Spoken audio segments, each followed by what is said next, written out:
Oke, sebelum saya menyampaikan materi, mungkin sedikit saya sampaikan untuk tugas kedua ya. Tugas kedua yang harus kalian kumpulkan kelompok minggu depan. Untuk tugas pertama, eh, kalau misalnya ada kelompok yang belum dapat, masih ada kesempatan sampai minggu depan ya, nggak apa-apa. Tapi minggu depan kalian harus sudah eh, apa namanya eh, dapat tempatnya ya, karena tugas kedua ini nanti kalian harus sudah melakukan analisa gitu. Jadi kalau sampai minggu depan kalian belum dapat tempatnya, ya kalian tidak akan bisa melakukan analisa tersebut gitu ya. Jadi saya harapkan nanti kalian eh, mulai apa namanya mencari, kalau bisa, kalau memang terkendala nggak perlu yang apa namanya yang eh, perusahaannya yang administrasinya cari yang tidak terlalu ribet gitu ya, yang tidak perlu izin dan sebagainya. Karena kalau misalnya nanti apa namanya kalian cari perusahaan yang mensyaratkan misalnya harus ada surat dan sebagainya, sedangkan kalian belum dapat perusahaannya, nah nanti kalian sendiri akan kesulitan di minggu kedua nanti ya. Karena nanti sorry, bukan minggu kedua, minggu depan. Karena minggu depan kalian kan harus sudah mulai analisa, gitu ya. Ini saya sampaikan dulu materi atau tugasnya seperti apa untuk minggu depan. Dan nanti ini saya taruh di sepada nanti ya. Jadi untuk minggu depan, tugas kalian yang harus dikumpulkan minggu depan maksudnya ya, itu kalian harus melakukan yang namanya SIPOK analisis ya. SIPOK itu singkatan dari supplier, input, proses, output, dan customer. Jadi kalian melakukan analisis SIPOK atau SIPOK analisis di tempat studi kasus kalian. Nah, template-nya seperti ini. Jadi SIPOK itu nanti ada misalnya supplier, mulai dari perusahaannya ya, perusahaan tempat kalian studi kasus itu berarti nanti ada di tengah sini di apa namanya yang proses ya, yang bagian proses gitu. Dan outputnya apa? Jadi misalnya nanti apa namanya produknya apa gitu ya. Nah, itu berarti nanti ada di sini. Nah, ini adalah tempat studi kasus kalian di sini. Dia proses memproduksi produknya seperti apa, ini masuk ke sini. Langkah pertama, langkah kedua, dan seterusnya. Kemudian output ini adalah produknya. Nah, nanti kalian harus mencari, ini ada contohnya di bawah ya, sebentar. Jadi template-nya seperti ini. Template-nya seperti ini. Nah, ini contohnya, atau kalau misalnya dia inputnya banyak, suppliernya siapa aja, ya. Input ini berarti bahan bakunya apa saja. Kemudian nanti output ini produknya apa dan customernya siapa. Ya. Contohnya, nah ini contoh kalau misalnya di rumah makan ya. Ini contohnya yang di rumah makan.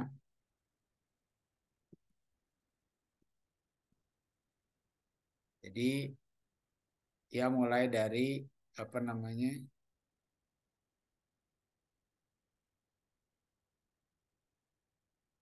ya outputnya ya, ini misalnya makan siang ya.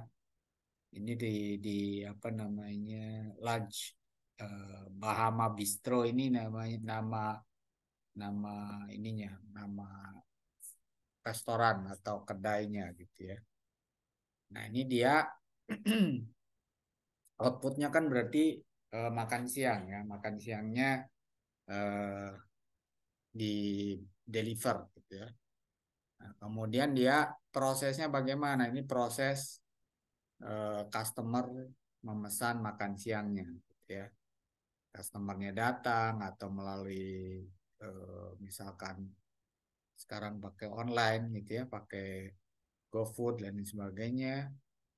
Kemudian nanti ordernya dicatat, diberikan ke dapurnya, dapurnya dimasak, kemudian ordernya di packaging, baru diantarkan atau diambil.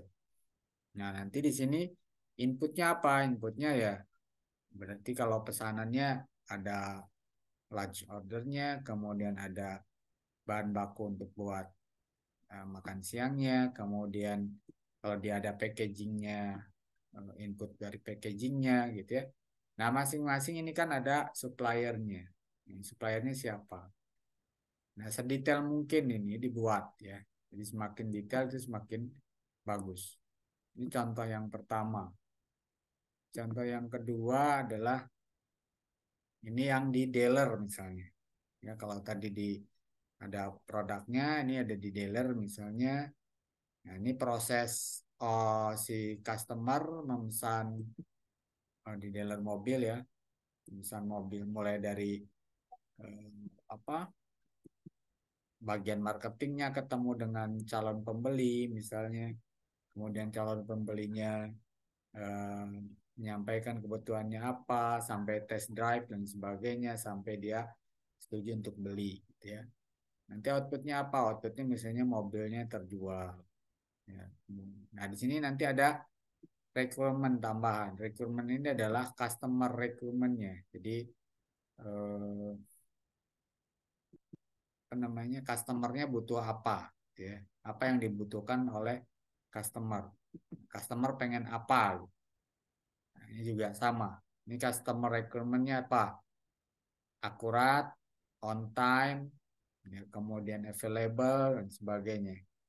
Nah, ini kalian harus juga harus harus identifikasi. Kalian harus cari informasinya di tempat studi kasus kalian. Nah, nanti kalian juga harus sampaikan metode pengumpulan datanya bagaimana, ya. Pasti kalian datangi tempatnya, kalian wawancara. Nah, wawancaranya apakah online ataukah offline ya? Kalau online boleh pakai screenshot layar misalnya, bukti bahwa kalian memang melakukan wawancara. Kalau offline ya harus ada foto dengan eh, yang diwawancara, yang jadi narasumbernya. Nah, itu nanti dikumpulkan minggu depan ya, untuk tugas minggu depan. Nanti saya upload ininya di Spada, template-nya. Oke, ada pertanyaan untuk tugas dulu? Pak izin bertanya, Ya, silakan. nama saya Samuel. Eh, dari kelas C itu untuk proses tuh isinya itu apa ya Pak? Apakah pakai proses proses produksi dan kan kayak saya nih, contohnya kelompok saya pabrik batu bata gitu. Di bagian suppliersnya dari mana gitu ya Pak ya? Inputnya mungkin bahan bakunya. Nah di prosesnya ini, Ya, proses eh, pembuatan batu batanya berarti kalau itu itu oh, bukan manufaktur. ya soalnya tadi yang saya lihat contohnya di yang Bapak paparkan tadi kayak cara ordernya gitu di Ya, prosesnya itu. karena itu kan contohnya di perusahaan jasa. Oh, Ya, kalau di perusahaan manufaktur berarti proses untuk membuat si produk itu, membuat outputnya itu kayak gimana. baik Pak, terima kasih ya Pak ya. Oke, ada lagi pertanyaan? Nggak ada? Cukup? Baik, kalau tidak ada, Kita masuk ke materi ya. Materi untuk pertemuan kelima ini kita akan bahas tentang forecasting ya. Dan mungkin kalian nanti akan lebih detail sebetulnya itu nanti di apa namanya di mata kuliah P3 ya, perencanaan dan pengendalian produksi eh, untuk bahasan forecasting ini. Tapi nggak apa-apa. Makanya nanti yang saya sampaikan juga yang di sini, yang di mata kuliah ini itu yang nanti mungkin berbeda dengan yang kalian akan dapatkan di mata kuliah yang P3 ya. P3 kalian ngambil juga kan ya? Ya, Iya, Pak. Pak. Udah Ngambil, sampai Pak. materi ini nggak? Forecasting nggak? Ya, Pak, ada. Ada, Pak. Pak. Udah dapat belum materinya? Sudah, Pak. Sudah, Pak. Sudah.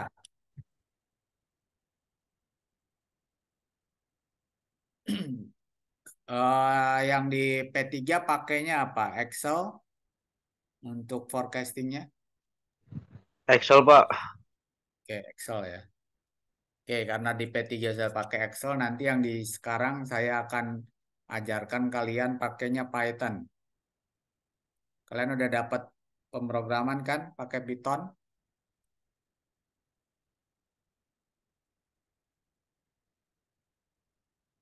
Udah diajarin belum Pythonnya di logika pemrograman? Ya, sudah, Pak. Udah ya, makanya malam ini kalau bisa yang ada laptop silakan dibuka laptopnya. Jadi nanti supaya bisa langsung dicoba ya. Kita membuat forecasting menggunakan Python.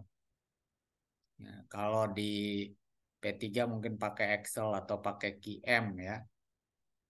Nah, nanti di sini saya akan ajarkan bagaimana melakukan forecasting pakai Python. Ya. Oke, untuk materinya mungkin sekilas dulu saya sampaikan. Dan ini karena kalian juga sudah dapat di P3, jadi mungkin tidak terlalu detail ya. Nanti kita akan banyak praktek bagaimana kalau melakukan forecasting tadi menggunakan Python ya. Dan kalian udah pernah belum ambil analitika data ya? Sudah ambil belum? Belum ya?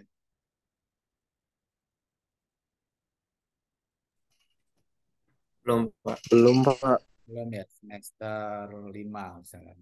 Oke, nggak apa-apa. Nanti di analitika data lebih detail lagi gitu ya, karena metodenya juga banyak. Oke, kita masuk ke materinya dulu. Apa itu forecasting? Ya. Jadi forecasting itu sebetulnya apa namanya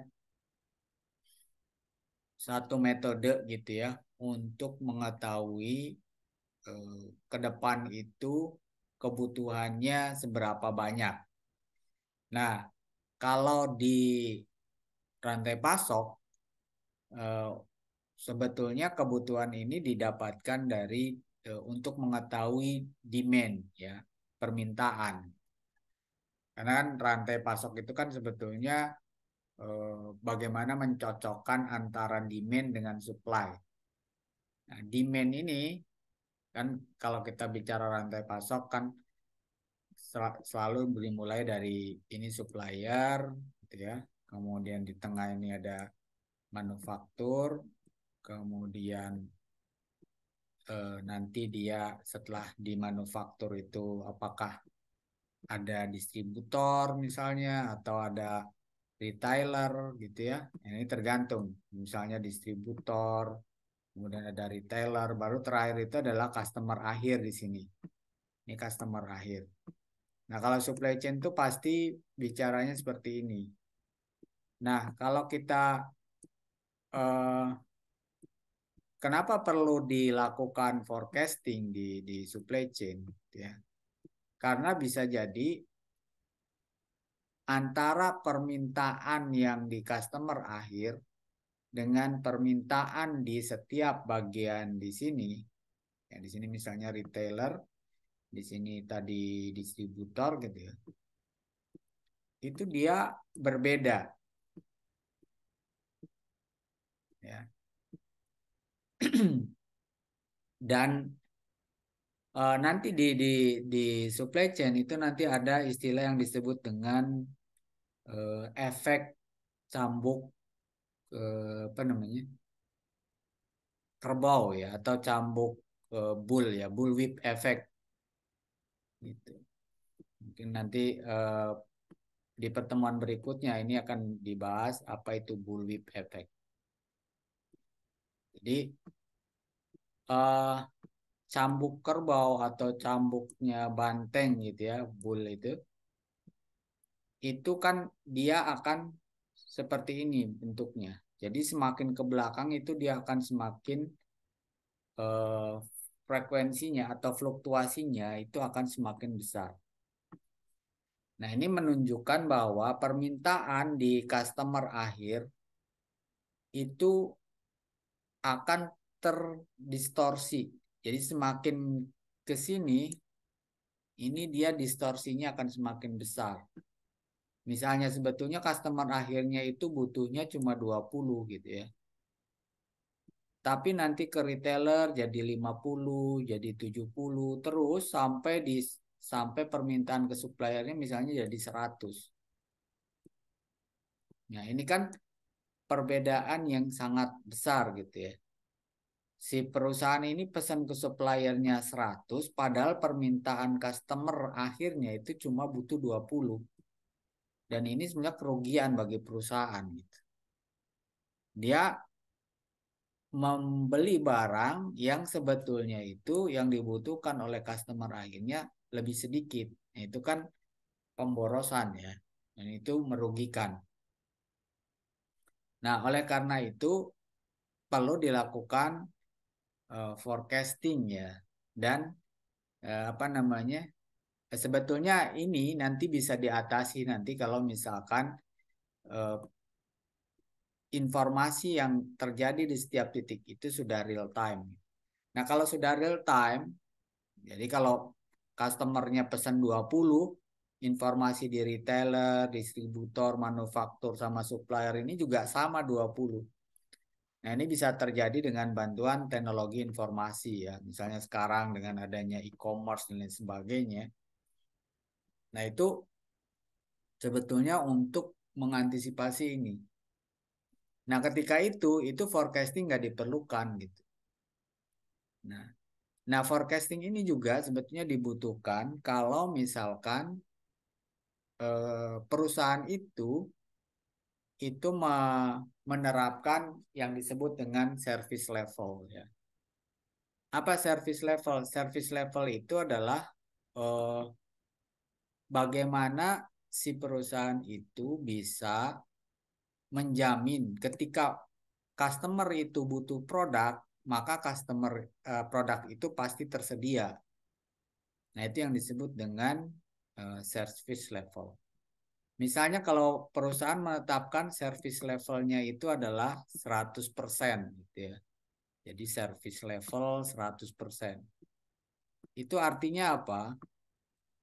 Artinya tidak boleh ada satu customer pun yang ketika customer itu butuh produk, produknya nggak ada. Itu kalau misalnya ada 10 orang customer nih. Nah, kemudian 10 orang customer ini dia nyari barang. Ya, tadi apa namanya? Mobil gitu ya. Nah, kalau si perusahaan manufaktur si mobil ini menerapkan service level 100%, maka dia harus menjamin 10 orang ini semuanya dapat mobil yang mereka butuhkan pada saat mereka nyari mobil itu. Nah, itu artinya adalah service level perusahaannya 100%. Tapi kalau misalnya perusahaan menetapkan service levelnya 80%, artinya apa? Artinya ketika ada 10 orang customer yang mencari mobil, maka perusahaan masih memberikan toleransi 2 orang boleh tidak dapat produknya, gitu ya. Itu kalau perusahaan menerapkan service level 80%. Nah, tentu saja apa namanya? Semakin tinggi service level, maka berarti kan perusahaan harus menstok lebih banyak, ya. Harus menyediakan produk lebih banyak. Nah, sedangkan inventory atau stok itu sebetulnya adalah pemborosan bagi perusahaan. Sebetulnya adalah biaya bagi perusahaan, gitu, cost, gitu. Ada cost yang ditanggung di sana. Nah, untuk mengantisipasi misalnya berapa sih sebenarnya stok yang harus disimpan oleh perusahaan, berarti kan perusahaan harus tahu demand sesungguhnya, real demand dari customer. Nah, supaya nanti perusahaan bisa menstok sesuai dengan permintaan yang sebenarnya. Nah, untuk itu maka diperlukan adanya forecasting, diperlukan adanya peramalan. Nah, di dalam rantai pasok, peramalan ini sangat tergantung atau biasanya disebut juga dengan tadi demand forecasting. Jadi yang di forecast itu adalah demand, permintaan dari customer akhir. Berapa? Karena supaya nanti harus disediakan. Produk yang harus disediakannya berapa, supply-nya berapa yang harus di stok, yang harus disimpan atau yang harus diproduksi. Nah, itu sudah fungsi dari forecasting di perusahaan atau di rantai pasok. Nah, untuk forecasting ini sebetulnya bukan hanya untuk produk ya. Nanti bisa juga dilakukan forecasting misalnya untuk produk itu, baik produk jadi maupun produk apa namanya barang setengah jadi ataupun produk bahan baku ataupun produk bahan penolong itu bisa di forecast, bisa dilakukan peramalan. Atau misalnya bisa juga dilakukan peramalan untuk kebutuhan tenaga kerjanya. Itu juga bisa di apa namanya dilakukan peramalan, ya, di breakdown. Ya, misalnya berapa butuh man apa namanya man hour-nya, ya, berapa jam kerja yang harus dibutuhkan untuk memproduksi satu perusahaan. Nah, forecasting ini dia ada yang sifatnya jangka pendek, jangka menengah, dan jangka panjang, ya. Jangka pendek itu biasanya 1 sampai 2 bulan atau bahkan harian, ya. Jadi biasanya tuh kan ada yang namanya kalau di P3 kalian juga dapat MPS, ya, Master Production Schedule. Jadi jadwal induk produksi, JIP-nya. Nah, JIP itu biasanya dari bulanan nanti diturunkan menjadi harian.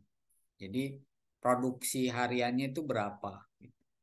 Nah, biasanya yang di forecast itu data bulanannya. Ya, data bulanannya. Ini untuk yang jangka pendek. Kalau untuk jangka panjang bisa sampai tahunan, ya, 1 atau 2 tahun. Nah, itu jangka menengah. Nah, kalau jangka panjang lebih dari 1 tahun, lebih dari 1 atau 2 tahun, 5 tahun, 10 tahun itu adalah forecast untuk atau peramalan jangka panjang. Ya. Nah, tadi kenapa perlu forecast misalnya karena permintaan itu tidak ada yang stabil. Ya, gak mungkin permintaannya sama semua gitu, nggak mungkin. Makanya biasanya dipengaruhi oleh misalnya tren. Ya, misal sekarang trennya kalau di baju misalnya itu yang slim gitu ya, karena mengikuti K-pop misalnya. Nah, itu akan mempengaruhi jumlah demand-nya nanti. atau misalkan dipengaruhi juga oleh session, ya, oleh apa namanya musim gitu ya, musim hujan misalnya. Nah, berarti akan banyak untuk produk-produk tertentu dia permintaannya lebih besar misalnya, dibandingkan kalau dia bukan musim hujan. Atau misalnya menjelang hari raya, nah, itu biasanya fashion itu akan meningkat permintaannya. Nah, itu dipengaruhi oleh musim seperti itu ya. Jadi uh, dipengaruhi oleh tren, dipengaruhi oleh musim, dan dipengaruhi oleh sebetulnya oleh faktor-faktor yang lain ya. Sehingga ketika kalian nanti melakukan peramalan, nah itu harus disesuaikan, dilihat dulu datanya biasanya. Ini datanya dia eh, seperti apa? Apakah ada kecenderungan kecenderungan naik terus gitu ya? Berarti dia ada trennya naik, atau misalnya dia mengikuti pola ada seasonal, ada waktu-waktu tertentu naik, kemudian selain waktu tersebut misalnya apa namanya datar gitu ya. Nah, itu nanti metode ataupun metode peramalan yang digunakan itu akan berbeda. Atau algoritma peramalan yang digunakannya, model peramalan yang digunakannya itu akan berbeda. Ya. Jadi dipengaruhi oleh hal-hal ini. Oke. Kemudian, ya ini tadi ya. Nah, kalau dibuatkan grafik, misalnya grafik datanya, ini seperti ini. Ini yang atas, ini adalah data yang cenderung tren, tren naik. Kalau yang B, ini dia ada siklus. Jadi waktu-waktu tertentu naik, kemudian turun, kemudian naik lagi. Nah, ini berarti dia yang ada siklusnya. Kemudian yang C, ini dia tadi musiman, seasonal. Ya, misalnya di bulan-bulan tertentu naik, habis itu datar, nanti naik lagi. Ya. Nah, kemudian kalau yang D ini tren, tapi juga ada musiman. Ya, tren naik, tapi dia juga di bulan-bulan tertentu dia akan naik juga gitu. Ya. Maka itu trend with season. Ya. Nah, kemudian metodenya. Nah, metode dari forecasting yang paling banyak dipakai adalah menggunakan metode time series. Nah, time series ini biasanya dia berdasarkan waktu, ya, mengacu ke waktu. Jadi menggunakan data historik, ya, historical data, dan menggunakan teknik-teknik statistik. Nah, ini yang biasanya banyak ditekankan ya di kita di teknik industri, menggunakan teknik statistik. Jadi menggunakan historical data untuk memprediksi masa depan, ya, perilaku masa depan, yang memprediksi permintaan yang akan datang. Itu menggunakan itu yang disebut dengan metode time series. Ada juga yang menggunakan causal method. Ya, causal method ini biasanya menggunakan metode matematik, yang menggunakan model matematik, ya, hubungan matematik antara satu faktor dengan faktor yang lain. Misalnya kita ingin mengetahui permintaan apa namanya eh, misalkan sekarang yang lagi rame adalah kendaraan elektrik gitu ya, permintaan kendaraan elektrik, tapi dilihat dari faktor misalnya pendapatan penduduk, faktor eh, apa namanya GDP misalnya ya, pertumbuhan ekonomi misalkan. Nah, itu menggunakan ini, ya, menggunakan yang disebut dengan causal method, ya, atau model matematik. Nah, atau yang berikutnya adalah metode kualitatif. Nah, kalau kualitatif ini menggunakan opini dari para ahli. Ya. Nah, biasanya yang kita pakai yang banyak ini adalah yang time series, ya, yang menggunakan data historik data masa lalu dan menggunakan metode statistik. Nah, ini ada yang disebut dengan moving average. Ini saya mungkin tidak saya bahas terlalu jauh ya, karena kalian sudah dapatkan di mata kuliah apa namanya, perencanaan dan pembelian produksi. Oke, baik.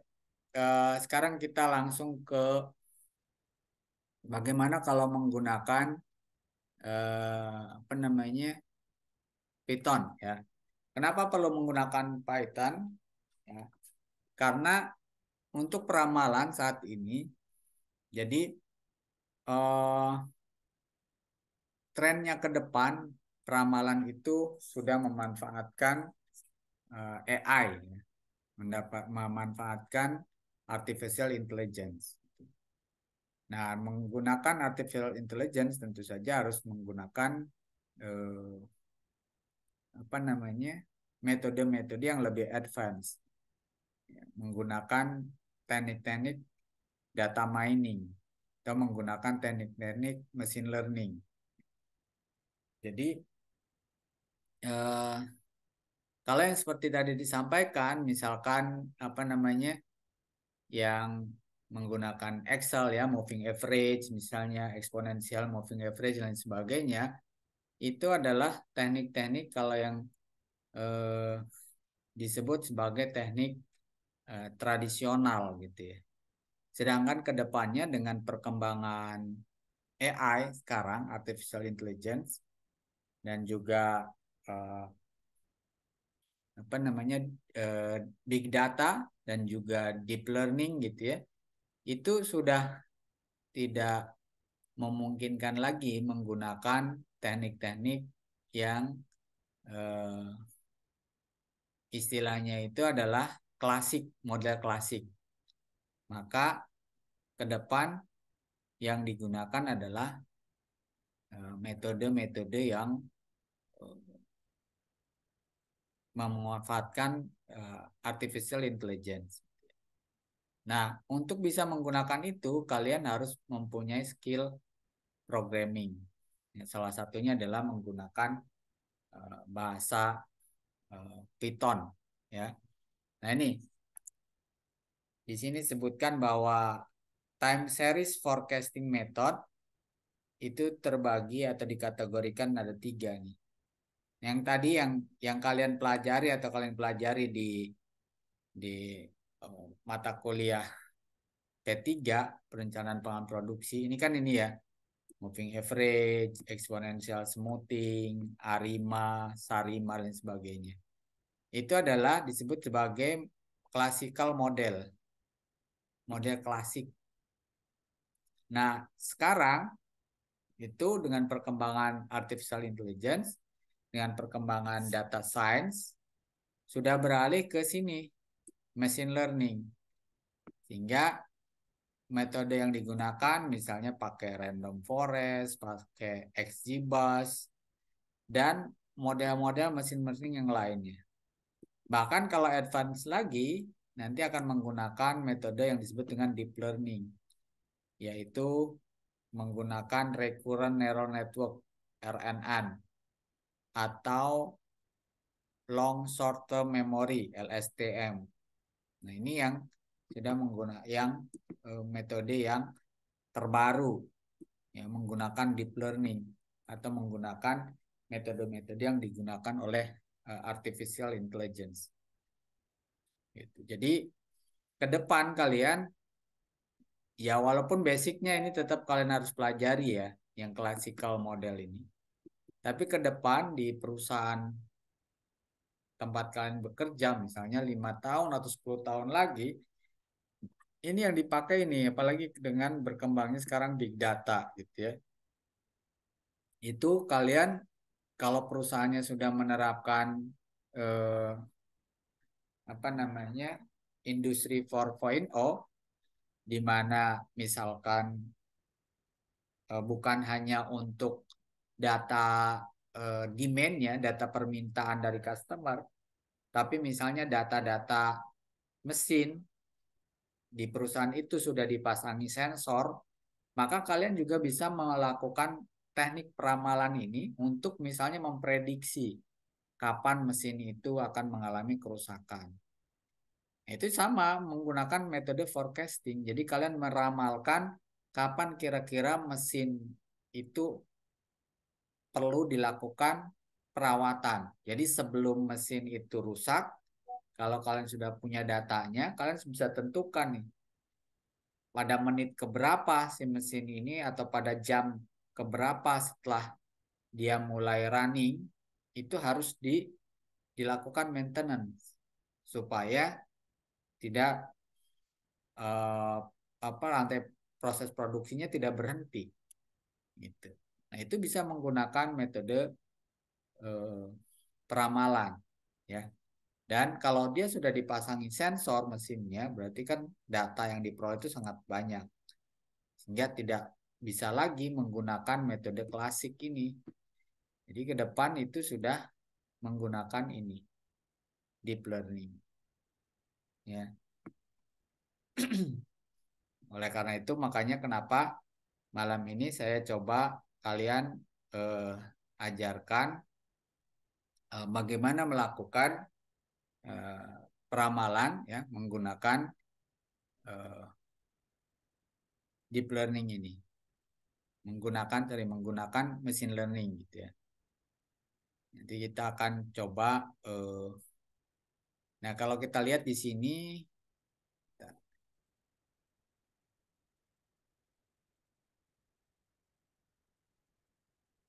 beberapa framework yang biasanya digunakan untuk melakukan peramalan dengan menggunakan machine learning.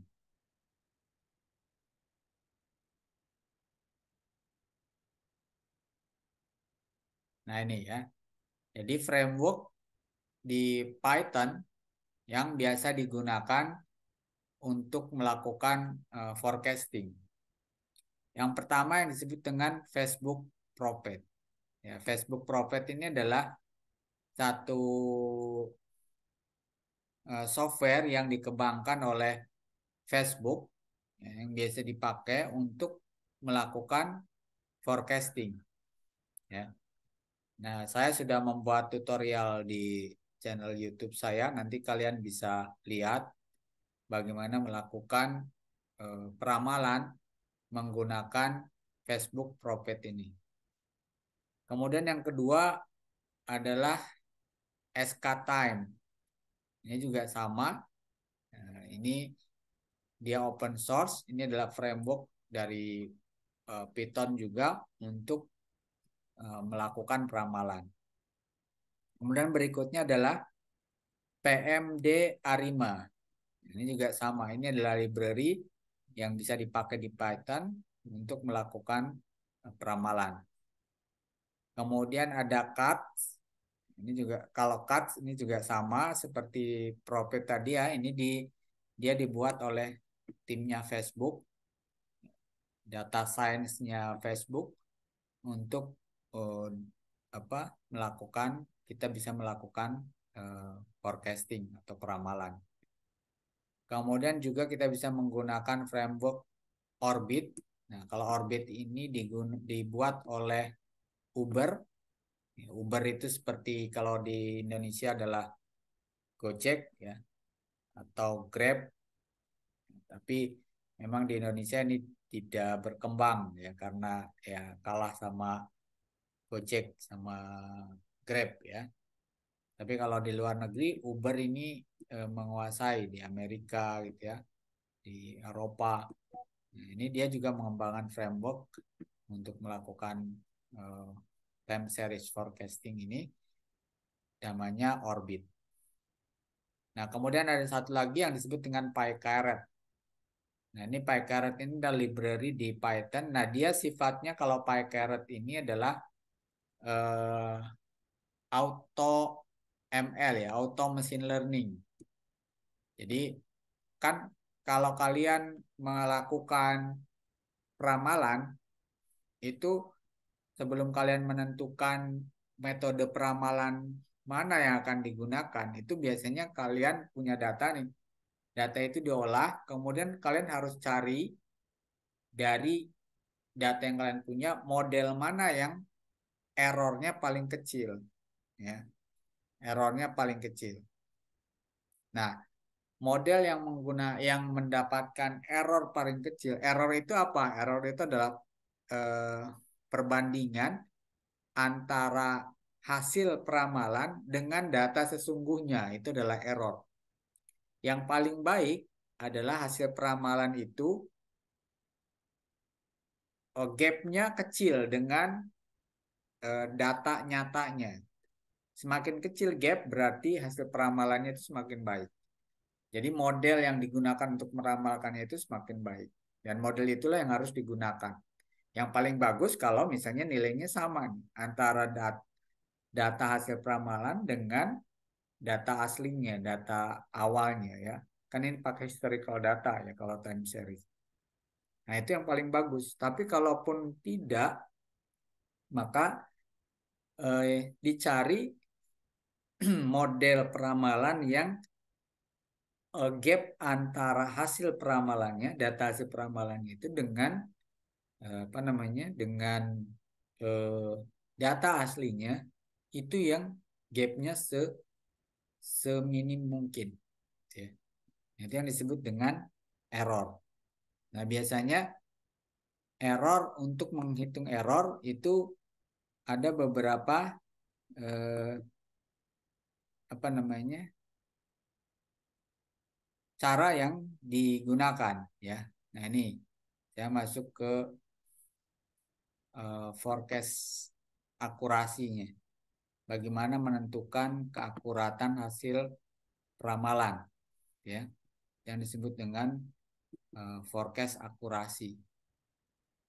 Nah, ini tadi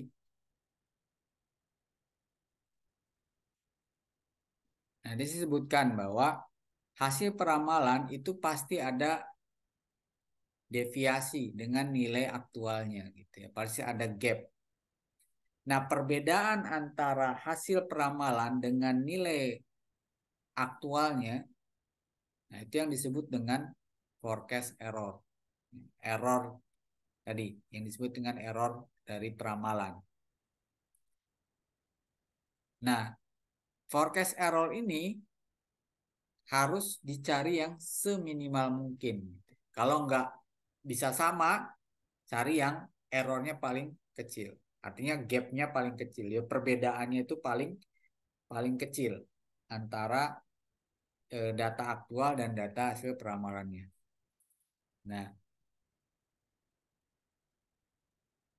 Nah, kalau errornya besar, nah ini apakah teknik atau metode peramalannya yang tidak tepat digunakan, ya, atau parameter-parameternya yang perlu disesuaikan, gitu.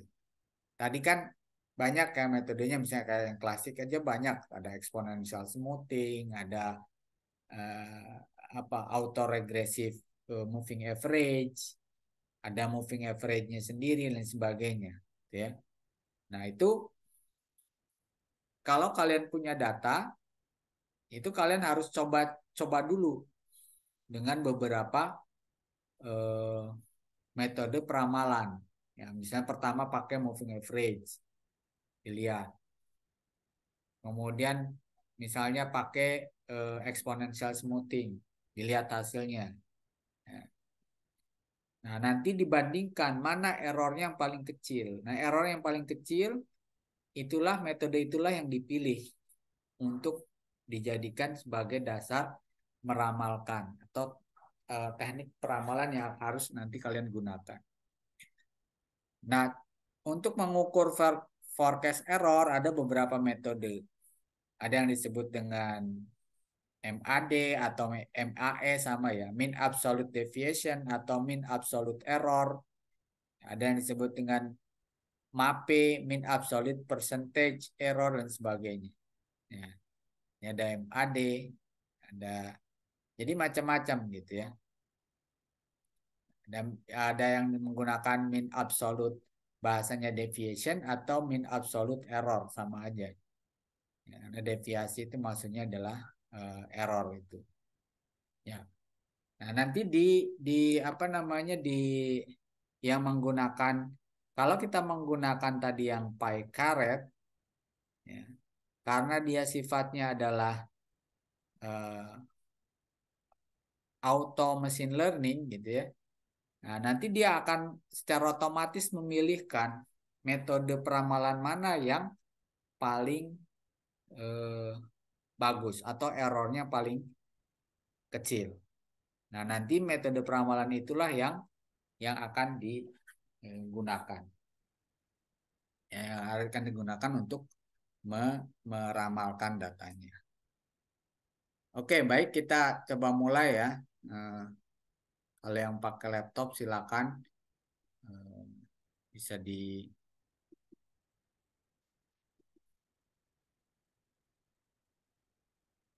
Oke, langkah pertama adalah kita akan menggunakan Google Colab. Jadi kalian bisa buka Colab.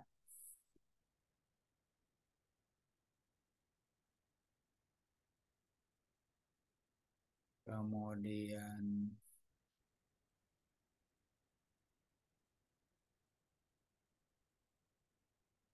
Colab.research google.com.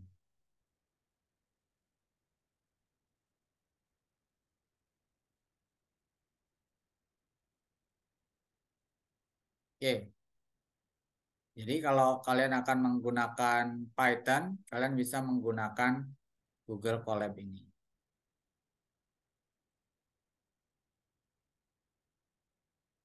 Oke, nanti tampilannya seperti ini.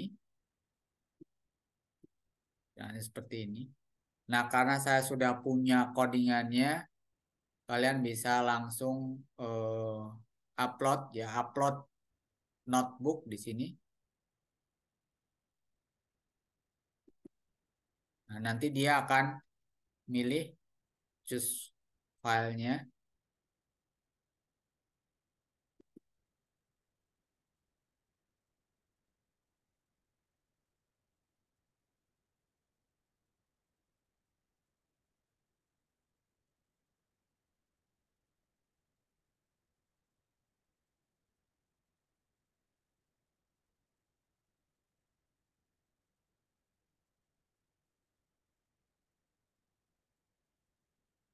Oke, ini kita akan coba melakukan forecasting penumpang pesawat ya. Jadi apa namanya? Kita akan melakukan forecasting penumpang pesawat, melakukan peramalan penumpang pesawat menggunakan eh, Picaret, Picaret ini ya. Oke,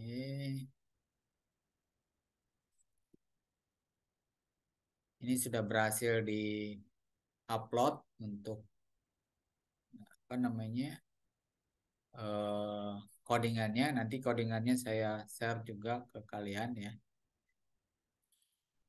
Nah kalau sudah, karena kita pakai Google Colab, ini kalian perlu oh, setting dulu runtime-nya. Sini change runtime type. Ini kalian bisa kita pilih yang eh, GPU ya, GPU. Save. Kemudian kita connect.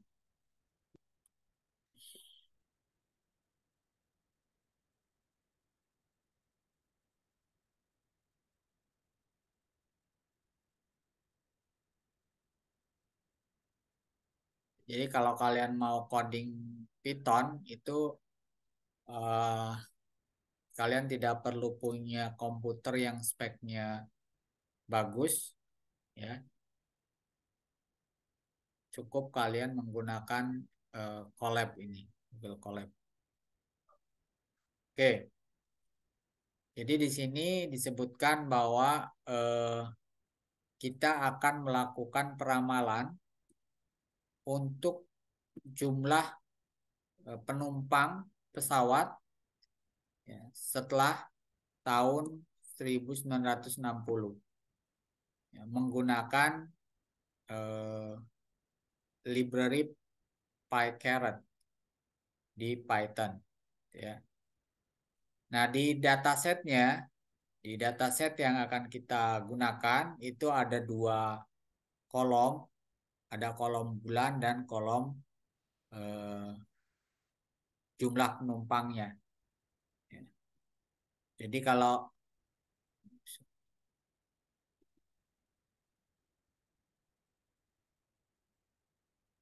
kalian mau melakukan peramalan, terutama yang sifatnya time series, ya. Time series itu artinya datanya tergantung pada waktu, ya. Jadi misalnya tadi data harian, data bulanan, data tahunan, itu berarti datanya termasuk ke dalam data time series, ya. Maka apa namanya,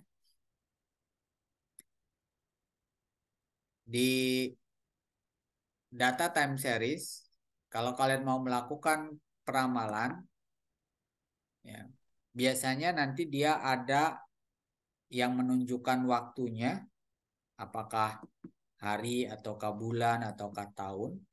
Kemudian data apa yang akan diramalkan. Nah, ini data mentah yang akan kita lakukan, coba kita buat peramalan ya menggunakan PyCaret itu. Itu ada dua ini ya. Ini ada data bulan. Di sini kalau kita lihat ini pertama, ini sebelum koma ini adalah data bulan yang ini. Ini data bulan, bulan dan tahun ya. Tapi tanggal nggak ada. Ini bulan Januari tahun 1949. Jumlah penumpang pesawatnya 112 misalnya. Kemudian bulan Februari 149, jumlah penumpangnya 118.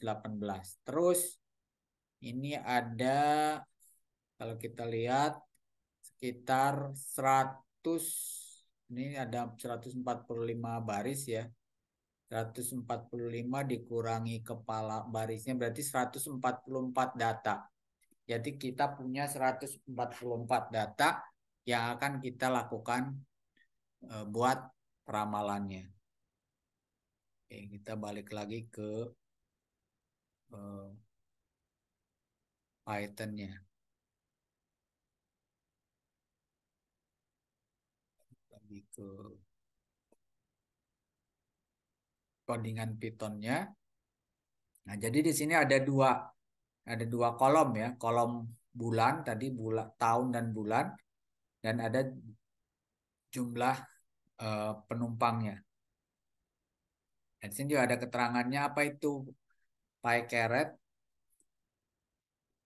atau PyCaret. Ya, PyCaret ini adalah open source machine learning. Jadi satu library di Python yang bisa kalian gunakan dan dia sifatnya open source, digunakan dan kita bisa gunakan untuk melakukan peramalan. Dan dia sifatnya tadi ya auto machine learning. Jadi tidak perlu susah-susah kita nyari mana model atau teknik metode forecasting yang harus kita gunakan karena dia si PyCaret nanti secara otomatis akan memilihkan. Nah, yang ada di PyCaret itu, nah sini ya, model-model forecastingnya apa aja? Ada seasonal naive, ada exponential smoothing. Ya, jadi dia mencakup yang tadi juga gitu. Ada ARIMA. Ini kan yang klasikal ya, yang metode-metode klasik. Ada polynomial trend.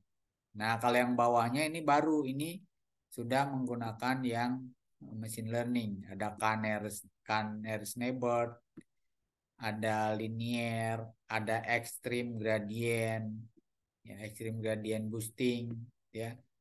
Ada Ride, ada Lasso. Ini adalah model-model machine learning ya.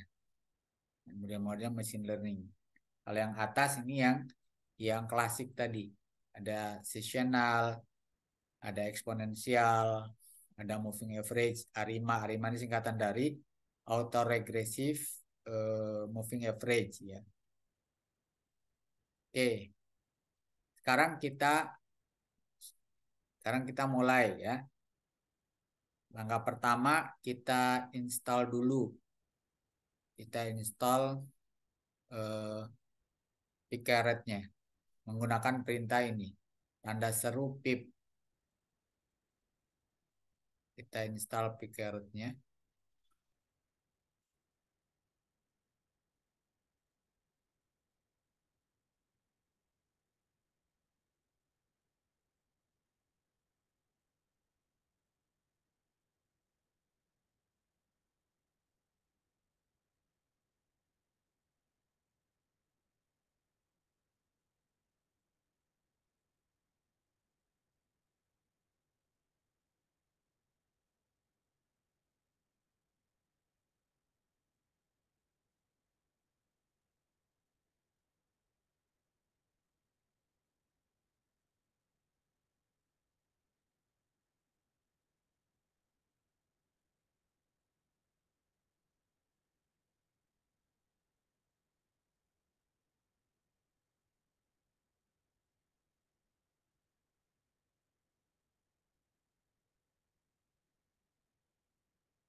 Oke, ini Pak masih proses install.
Oke ya, ini sudah selesai installnya. Nah, kalau sudah, berikutnya kita import. Import, nanti library-library yang akan digunakan.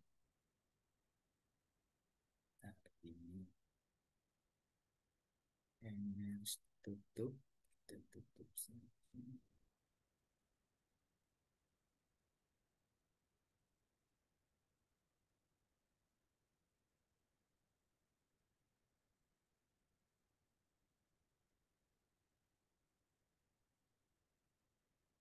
Oke.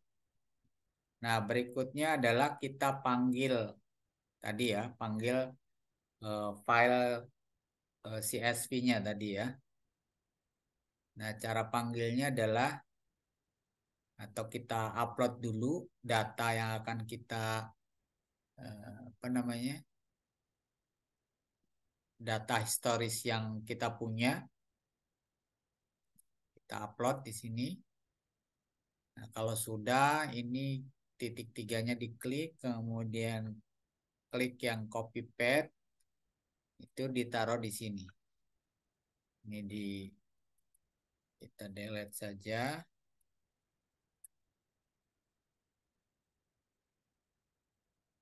Oke.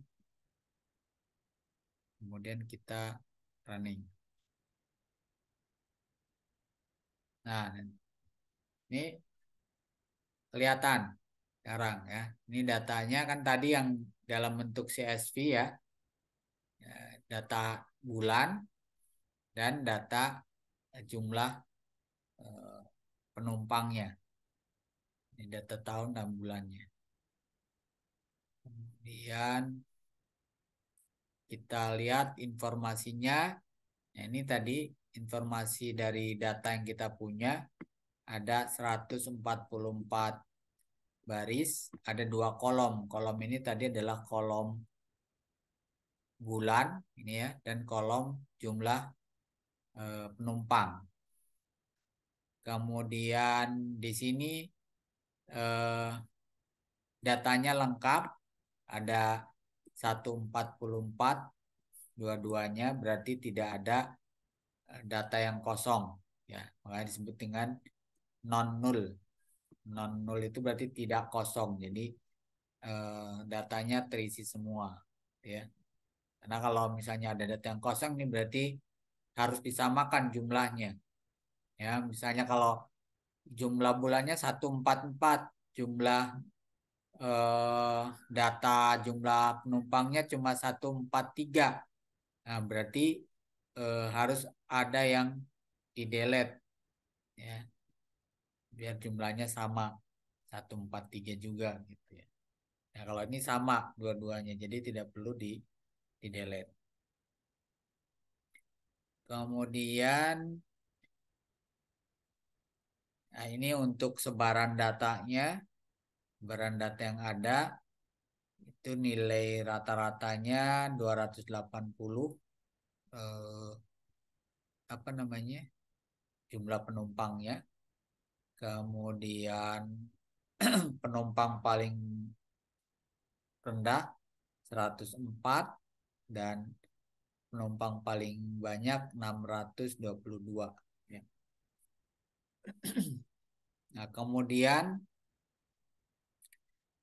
kalau kita pakai Python kita harus menggunakan namanya datetime ya.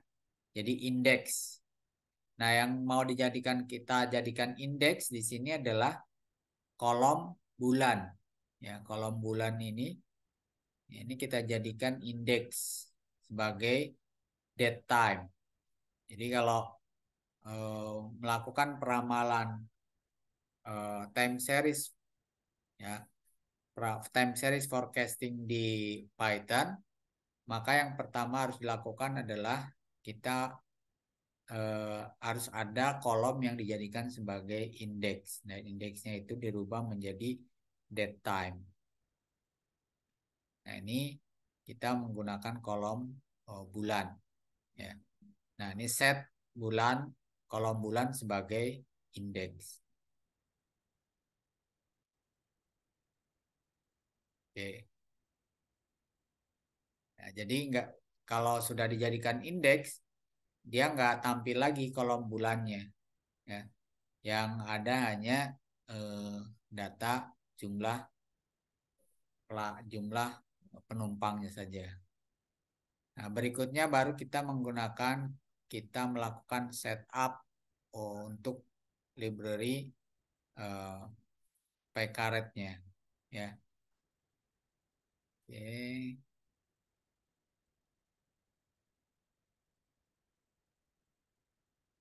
Nah, di sini ternyata ada seasonality-nya. Jadi data yang kita punya ya itu ternyata ada seasonality-nya. Ya, di sini disebut seasonality present. Ini nilainya true. Berarti dia datanya itu ada data musiman ya. Kemudian kalau trennya mana datanya, ada tren enggak? Enggak ada. Nah, kemudian yang akan kita ramalkan kan jumlah penumpangnya ya. Akan kita ramalkan jumlah penumpang.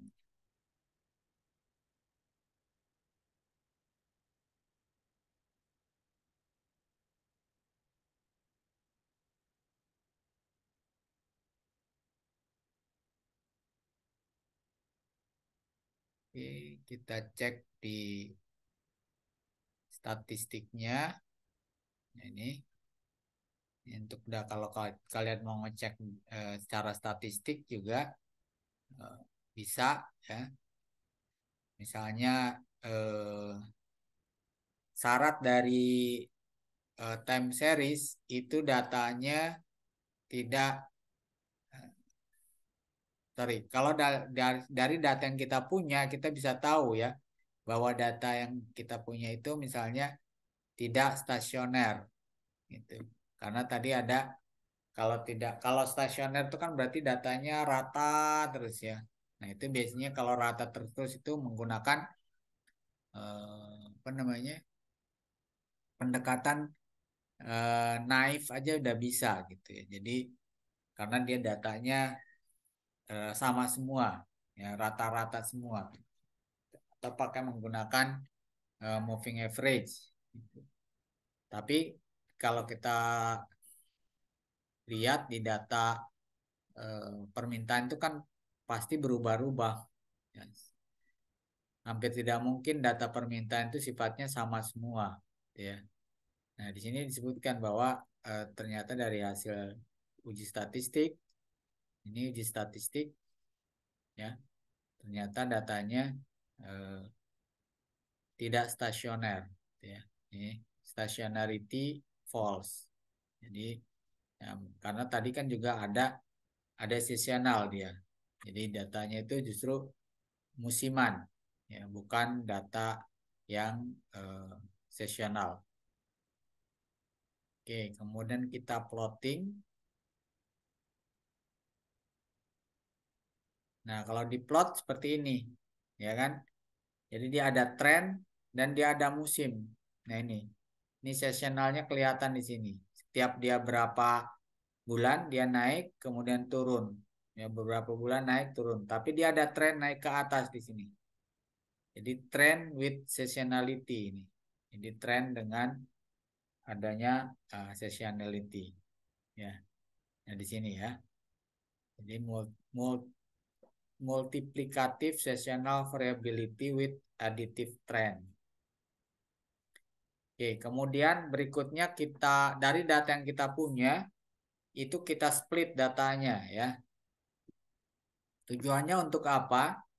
Jadi kalau kalian melakukan peramalan nanti data, misalnya kalian tadi punya data 100 data nih. Maka data itu harus kalian split dulu.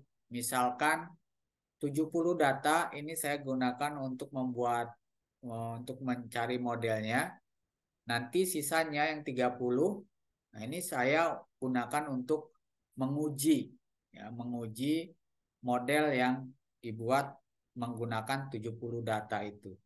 Tujuannya supaya tidak terjadi bias gitu. Kalau misalnya 100-100-nya dipakai untuk membuat model, kemudian data 100 itu juga diujikan, berarti kan eh, tercampur datanya antara data untuk membuat model dengan data untuk menguji model gitu ya.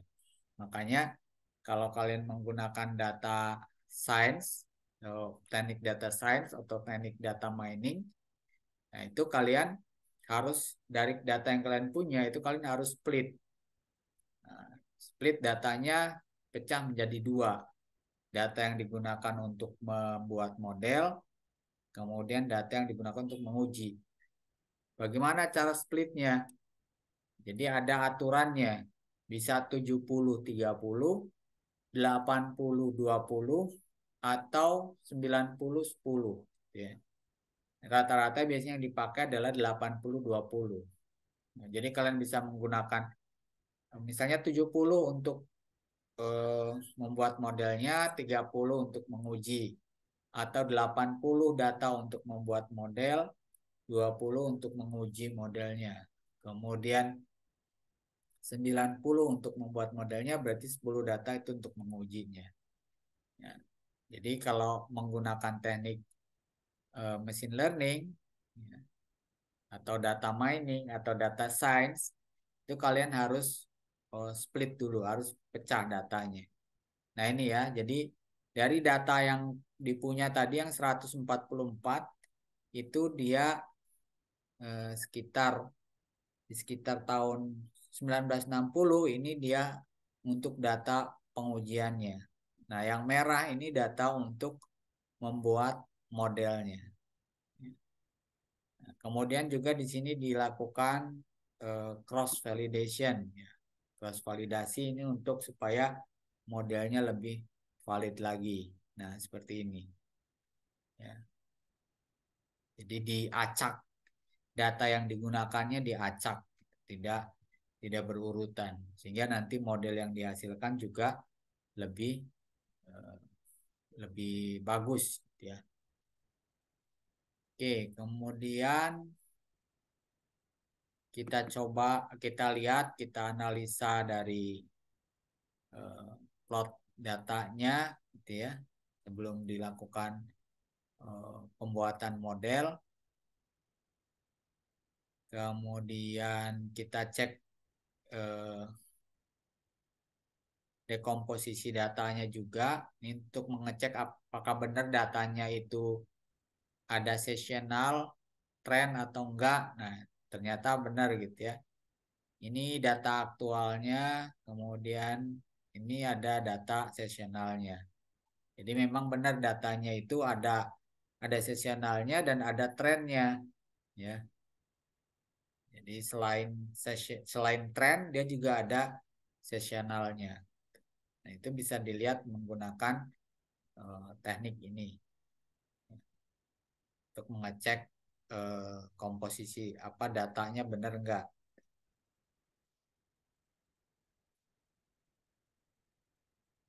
Oke, kemudian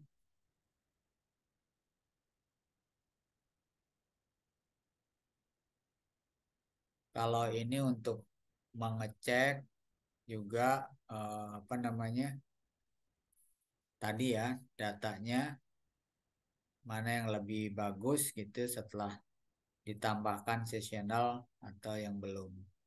Ya, ternyata dengan menggunakan ini apa namanya setelah before after differencing ini lebih bagus. Nah, berikutnya baru kita masuk ke eh, modelnya ya. Nah, tadi yang saya sampaikan kalau kita menggunakan PyCaret ini model-model yang nanti bisa dilakukan secara otomatis oleh PyCaret di running gitu ya. Ada menggunakan metode naif, polytrain tadi, ada seasonal naif, polynomial train, ARIMA, ada auto ARIMA, exponential smoothing, dan banyak lagi. Nah, ini untuk yang apa namanya yang klasik. Sedangkan untuk yang metode machine learningnya di sini ada metode Ritze, ada Lasso, K-nearest neighbor, ya, decision tree, random forest. Ini gradient boosting, ada boosting, ya, extreme gradient boosting, ya. Ini semuanya metode machine learning, ya, bukan yang klasik tadi ya. Jadi kalau di PyCaret ini gabung antara yang klasik sama yang machine learning. Nah, dia semuanya di running. Nanti dipilih mana yang model mana yang paling baik. Nah, ini ya di sini ini dia melakukan kalau kita running ini dia menghitung metode mana yang paling baik dan ini errornya dihitung. Kan tadi ada MAE itu adalah mean absolute error. MAP mean absolute percentage error ini adalah metode-metode untuk mengukur keakuratan dari metode forecasting yang akan kita gunakan ya. Biasanya yang paling dipakai adalah ini MAPE. MAPE ini singkatan dari mean absolute percentage error. Nah, jadi mengukur error yang dihasilkan dari setiap model. Ya. Nanti dari sini kita pilih metode forecasting mana yang paling baik, yang paling bagus, yang errornya paling rendah. Sebelum nanti kita gunakan untuk meramalkan ya data ke depan. Nah, ini langsung ada ketemu hasilnya. Ternyata yang paling bagus adalah exponential smoothing, ya. Nah, jadi kalau pakai picaret udah langsung otomatis ketahuan gitu. Jadi kita nggak running satu-satu. Karena kalau nggak pakai picaret, misalnya saya running dulu pakai exponential smoothing, kemudian running lagi pakai Arima, kemudian nanti dihitung mapenya, ya, pakai Arima dihitung mapenya, baru dibandingkan. Nah, kalau pakai picaret itu langsung ketahuan. Oh, ini yang paling bagus adalah exponential smoothing karena mapenya paling rendah. Nah, nanti kalau sudah, ya kalau sudah, nah kita tinggal lakukan peramalan menggunakan model yang paling baik, yang paling bagus, yaitu menggunakan exponential smoothing tadi. Oke, nah ini sudah, ya. Kita lihat di sini itu antara aktual dengan forecast-nya kan hampir sama semua ya. Ini nilainya numpuk-numpuk berarti nggak ada gap kan gitu. Ya, nggak ada gapnya. Maka berarti errornya rendah karena nggak ada gap. Nah kalau sudah, nah tinggal kita forecast untuk berapa periode ke depan. Nah di sini kita akan forecast untuk 60 periode ke depan. Jadi 60 bulan ke depan. Ya. Nah ini hasil forecast untuk 60 bulan ke depan. Nah, kemudian kalau ini plottingnya, grafiknya, yang kuning ini adalah hasil forecastnya. Yang kuning ini adalah hasil forecastnya, sedangkan yang merah ini adalah data aktualnya. Yang apa untuk modelingnya. Kemudian nilainya berapa untuk yang kuning ini? Nah, nilainya ditampilkan di sini. Nah, ini kita lihat dia mulai tahun 1961 sampai 60 data ya, berarti kalau dibagi 12 5 tahun ke depan. Jadi 61, 62, 63, 64 ya 64 ya 61, 62, 63, 64 ya.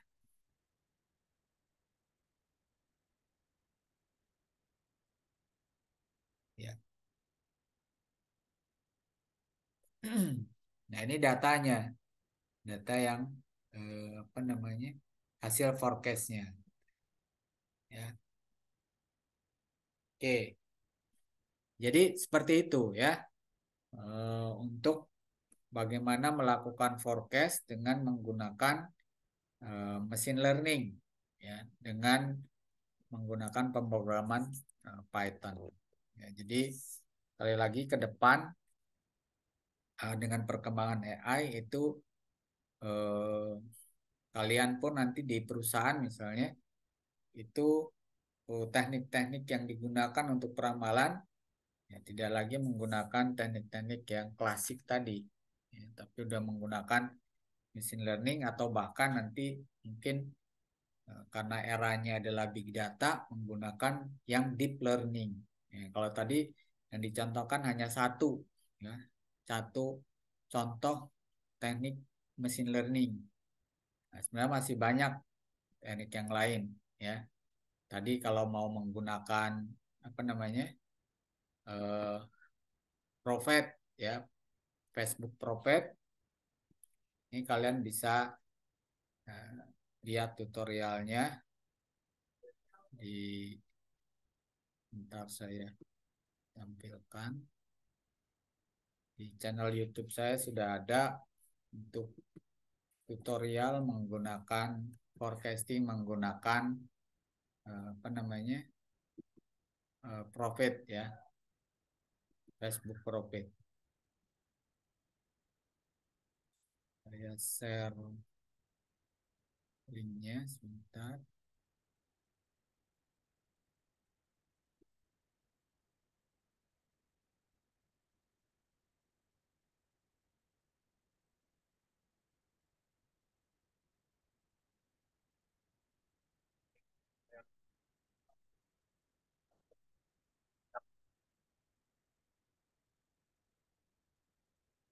Ini kalau kalian mau coba ya, di situ ada contohnya tutorial menggunakan Facebook Profit.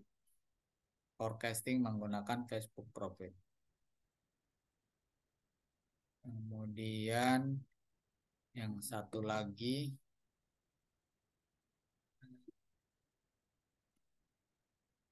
peramalan yang menggunakan machine learning ya.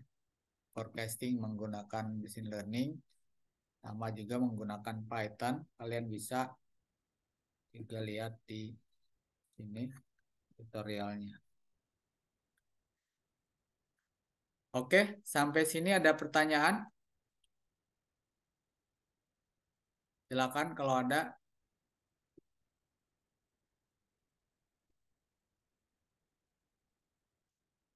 Nah, nanti diharapkan kalian bisa ini ya mencoba nanti di UTS. Saya minta kalian melakukan peramalan menggunakan teknik tadi ya, menggunakan PyCaret dengan data yang nanti saya sediakan. Kalau tidak ada pertanyaan, sebentar, saya siapkan untuk absensinya ya.